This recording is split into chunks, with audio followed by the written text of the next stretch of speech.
No, no, I don't want to start out like that.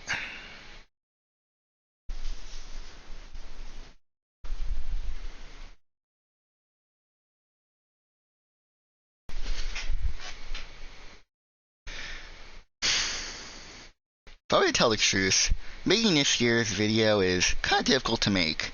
Not because of anything that dramatically happened to me or anything like that, it's mainly because last year's video is so grand and epic that I kind of fear that this video won't live up to the expectations of last year.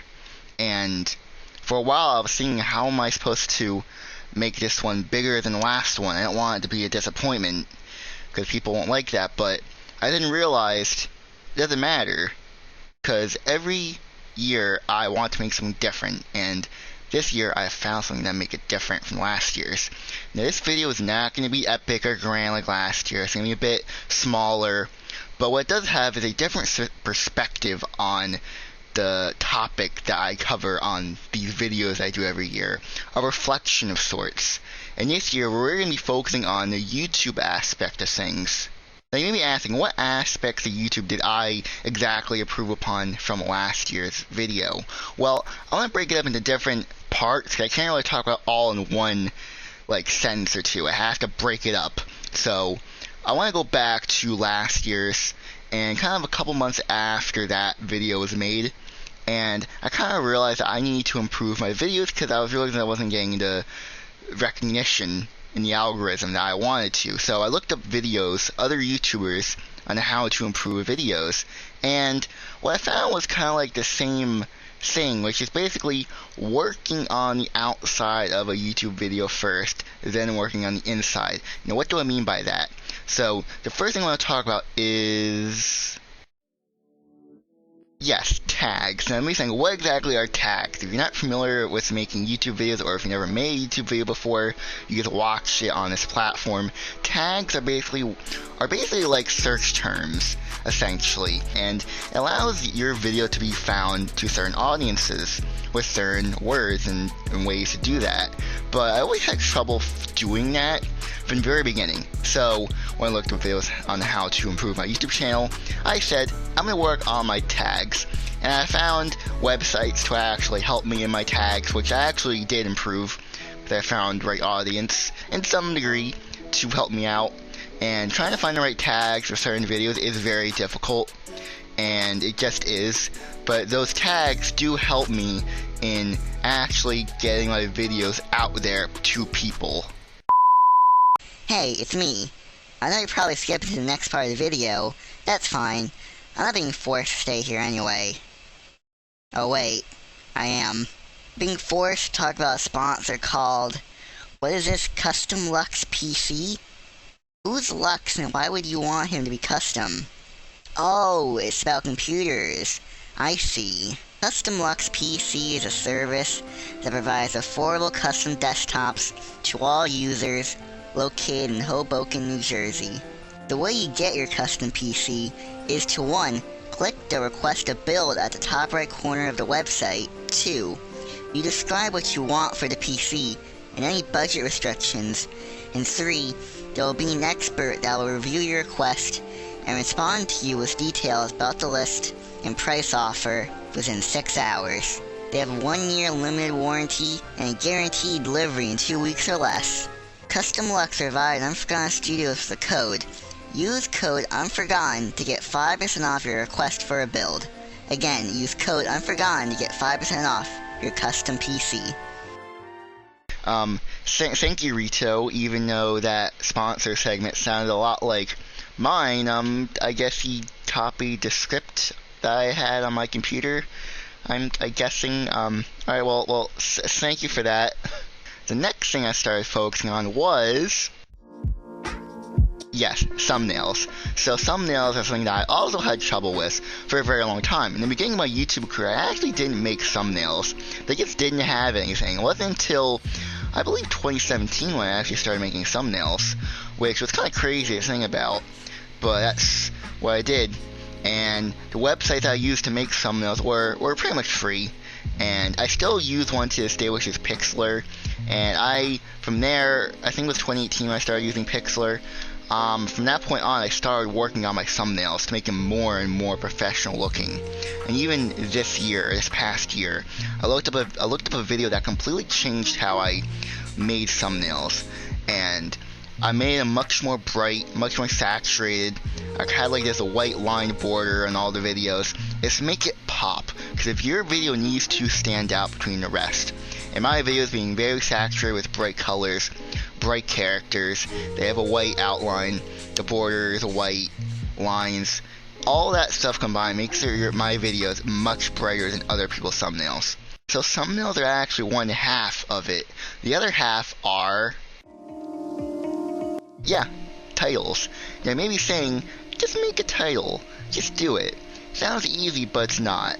But when you think about it, thumbnails and titles have to go together, because the thumbnail shows the image of what the title is. But I actually found a 3-step plan to kind of make the titles easier for me. And of course, it's from a YouTuber. And basically, the 3-step plan is 1, think of an idea, 2, come up with the title, and 3, think of the thumbnail. Now, it's thinking of it, not actually doing it, but thinking about it. I actually think of my titles the day before I actually make the videos. Now, when I make videos, I could change the title depending on what happens in the video. Also, the thumbnail can change as well. And so I do think of it as a rough draft of what my titles actually want to be. But they also have to be very clickable and match the thumbnail, which can be tricky. But as you go along, I figured that out to a certain degree. And it all seems good and handy, but all of what I've been talking about has been more in the outside perspective. Now, over this past year, I've also been learning how to edit my videos. And I've been editing my videos for such a long time, actually. Ever since, I think, the summer of 2016, I started editing my videos. The real way to edit a video is actually making it interesting, making a story out of the video. And that's what I'm trying to learn through different strategies, whether that be just removing my intro entirely or cutting it shorter. So I actually started just no intro, and I still do that sometimes, but I like having a little bit of an intro to kind of help me along the way. I tried doing the Mr. Beast approach, where I just say my intro in the first couple seconds and just get right into the video. That obviously doesn't work, because you need to kind of explain what you're doing, but it takes more than just like 10 seconds, but I'm trying to shorten it. It is working, because my videos actually feel a lot better, and it doesn't take up time, because I want my videos to be 12 minutes long. Yes, it is key to have your video to be 8 minutes as a new limited length, but having your videos be 10 to 12 minutes is actually really good. Similar to watching, let's say, a SpongeBob episode, which those episodes are usually 11 minutes long. They're kind of a perfect length to tell a short-term story. That's basically what I'm doing, making a short story that's 10 to 12 minutes. So editing a video is very important, because once you actually grab someone's attention with a thumbnail and title, the next step is actually keeping their attention, keep their retention rate up. That's something that I'm also struggling with, is the retention rate. Now, whenever I get a video that's actually really big and gets a lot of views, I like to look at their retention rate and get to look at the analytics, because actually enough people actually watch to actually have a graph on it. And a lot of people drop off, which is something I still need to improve upon, like the first couple seconds, which, like I said, I need to improve upon. Which retention rate is one of the hardest things to do. It's not just a me thing.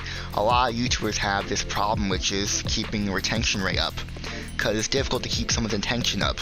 Well, this isn't TikTok. Everything in my video should have a purpose, and that's a lesson for you.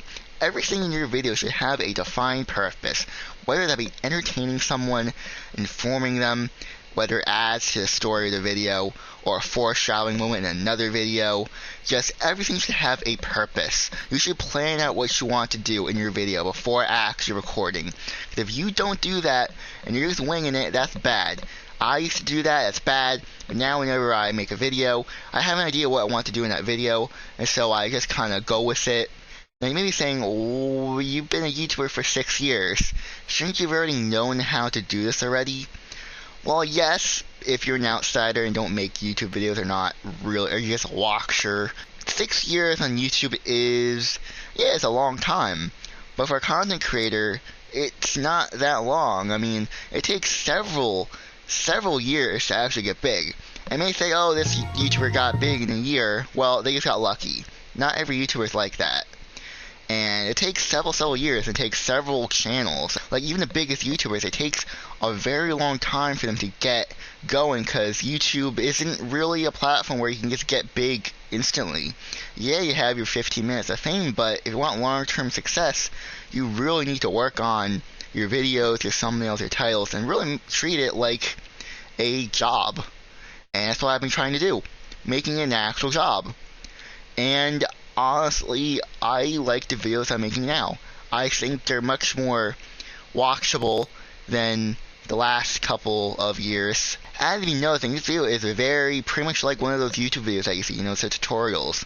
I pretty much model this video after it, and loosely following a script. That is why you may hear me stutter sometimes. Which, I don't make scripts all that much, but when I do, they're mainly for these type of videos. Because I like when there's a script, because like I said, I'm planning the videos out. Everything that I said in this video, I'm going to do. With all being said, if you guys enjoyed this video, make sure to hit the like button and subscribe. Last year's video should be on the screen right now. And yeah, I do this every year, and I hope you enjoyed. Hit the like button, subscribe, and I hope to see you again next year. Hopefully it's been 20 seconds, because I don't know how long 20 seconds is. I don't have a clock.